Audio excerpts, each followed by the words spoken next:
جی السلام علیکم۔ وعلیکم السلام۔ میرا گامدی صاحب سے یہ سوال ہے کہ حضرت سلیمان علیہ السلام کے دور کا وہ شخص جس کے پاس کتاب کا علم تھا، وہ تخت بلقیس کو اٹھا کر حضرت سلیمان کے پاس لے آیا۔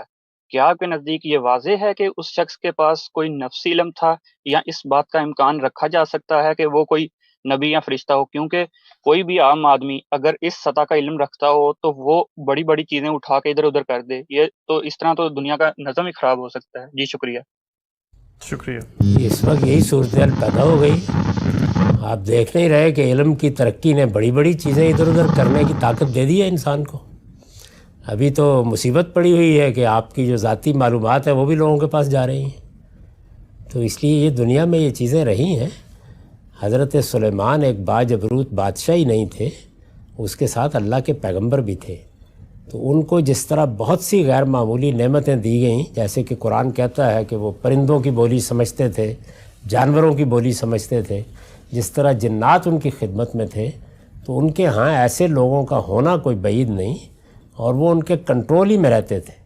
یعنی وہی جنات اگر ان کے کنٹرول سے نکل جاتے تو وہ بھی دھرم برم کر سکتے تھے، اب بھی کرتے ہی ہیں بعض موقعوں کے اوپر۔ تو اس لیے وہ سب ان کے کنٹرول میں تھا، ان کے تحت تھا۔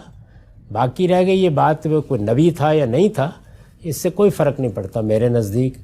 جب تک قرآن تصریح نہ کرے میں کیسے کہہ سکتا ہوں کہ وہ نبی تھے؟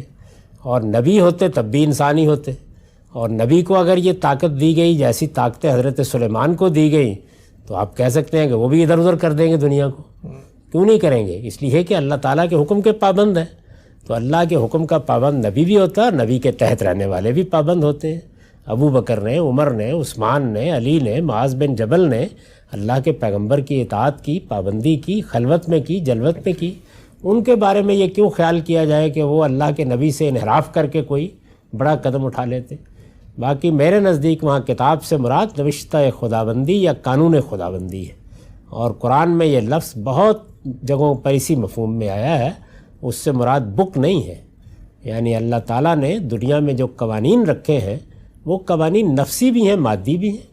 موجودہ دور میں مادی قوانین کو دریافت کر کے آپ کیا کچھ نہیں کر رہے؟ میں یہاں بیٹھا ہوا ہوں، پتہ نہیں آپ کہاں سے بات کر رہے ہیں، میری آواز آپ کو پہنچ رہی ہے، صورت بھی پہنچ رہی ہوگی۔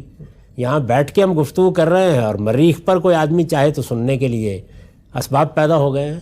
تو اس لیے ایسی چیزوں پر کوئی تردد نہیں ہونا چاہیے۔ وہ اللہ کے پیغمبر کے تحت تھے، ان کے احکام کے پابند تھے، اور کسی علم کے ماہر تھے۔ اور بھی لوگ ہوں گے ان علوم کے ماہر، ایسے ہی سمجھیں جیسے آج کے زمانے میں ایسی کوئی صورت پیدا ہوئے، شیاطین کو تو نہیں بلاتے، سائنسدانوں ہی کو بلاتے ہیں۔